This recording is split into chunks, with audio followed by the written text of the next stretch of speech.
Assalamualaikum warahmatullahi wabarakatuh.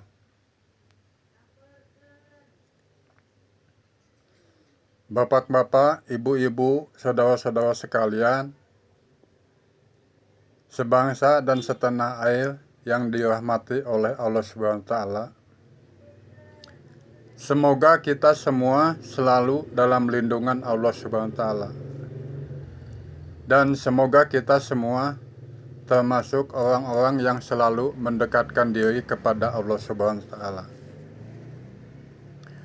Bapak-bapak, ibu-ibu, saudara-saudara sekalian, perkenalkan, nama saya Adi Bowo.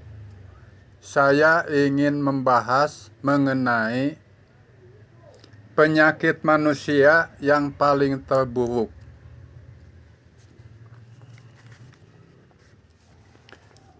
Penyakit manusia yang paling terburuk adalah berburuk sangka alias suudzon.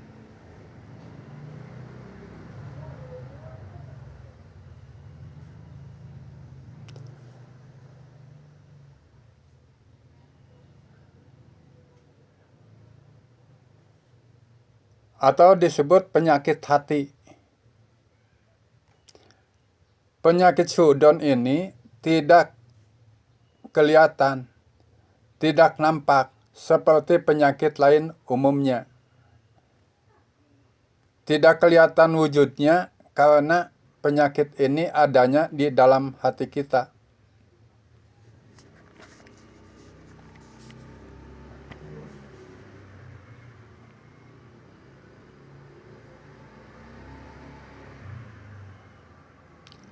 Dari sekian banyak manusia, tentunya banyak yang memiliki penyakit suudzon. Namun semuanya tergantung kapasitasnya. Ada yang memiliki penyakit suudzon yang ringan. Ada yang memiliki penyakit suudzon yang sedang. Ada yang memiliki penyakit suudzon yang berat. Penyakit suudzon yang ringan biasanya dimiliki oleh orang-orang yang beriman, tapi mereka keimanannya lagi melemah. Mereka tindakannya sangat berhati-hati. Penyakit suudzon yang sedang biasanya dimiliki oleh orang-orang yang kurang beriman. Dalam artian, pemahaman agamanya kurang. Mereka biasanya sering mendengarkan berita-berita yang nggak jelas, seperti berita hoak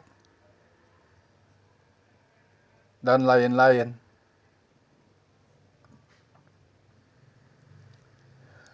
Penyakit suudzon yang berat atau kronis biasanya dimiliki oleh orang-orang yang kaya secara materi, yang hartanya di mana-mana.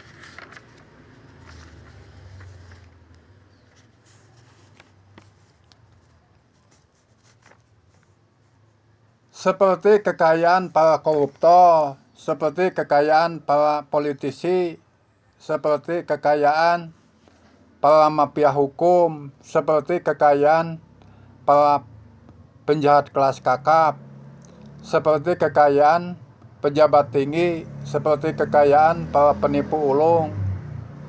Orang-orang yang memiliki penyakit suudzon yang berat biasanya orangnya kurang beriman kepada Allah SWT.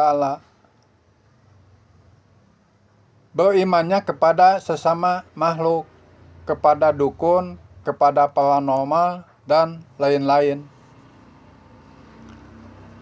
Orang yang punya penyakit suudzon yang berat, pribadinya sangat tidak baik, seperti para politisi yang hobinya cuma nyinyir, yang hobinya menipu orang. Segala sesuatunya selalu serba ketakutan. Takut hartanya hasil curiannya dicuri orang. Takut hartanya hasil menipu ditipu orang. Takut hartanya hasil merampok dirampok orang lain. dan lain-lain. Biasanya orang yang mempunyai penyakit suudon itu hidupnya tidak nyaman. Kelihatannya sepertinya hidupnya bahagia, namun di dalamnya banyak yang menderita karena selalu membohongi diri sendiri, orangnya munafik.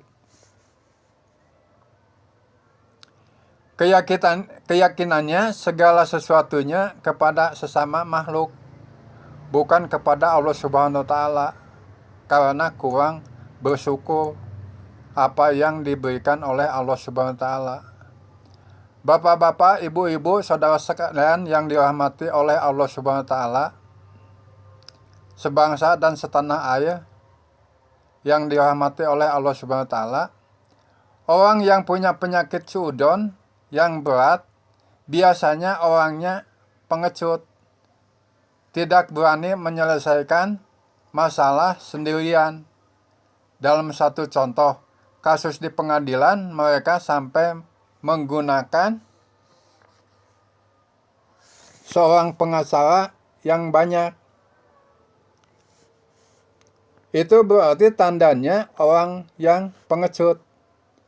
Kalau saya pribadi, kalau punya masalah, punya kasus yang berat di pengadilan, saya tidak perlu pakai pengacara. Cukup pengacaranya Allah Subhanahu wa Ta'ala saja. Karena segala sesuatunya hanya Allah yang lebih mengetahui segala-galanya. Tinggal kita mengakui kesalahan, mohon ampunan kepada Allah Subhanahu wa Ta'ala. Insya Allah semuanya akan diampuni dunia akhiratnya. Daripada pakai pengacara, abal-abal, memutarbalikan fakta, ataupun bebas dari jeratan hukum. Tapi di akhirat diadab sama Allah Subhanahu wa Ta'ala. Bapak-bapak, ibu-ibu, saudara-saudara sekalian, sebangsa dan setanah air yang dirahmati oleh Allah Subhanahu wa Ta'ala, semoga kita semua dijauhkan dari penyakit berburuk sangka alias suudzon. Karena penyakit suudzon itu akan merugikan kita di dunia akhirat. Penyakit suudzon itu mendekati kekufuran, kadang bisa menjadi murtad. Penyakit suudzon itu sangat sulit obatnya, terkecuali sering mendekatkan diri kepada Allah Subhanahu wa Ta'ala atau sering beristighfar. Bertanya kepada para ustadz atau para ulama untuk minta pencerahan. Demikianlah bapak-bapak, ibu-ibu, saudara-saudara sekalian, sebangsa dan setanah air yang dirahmati oleh Allah Subhanahu wa Ta'ala.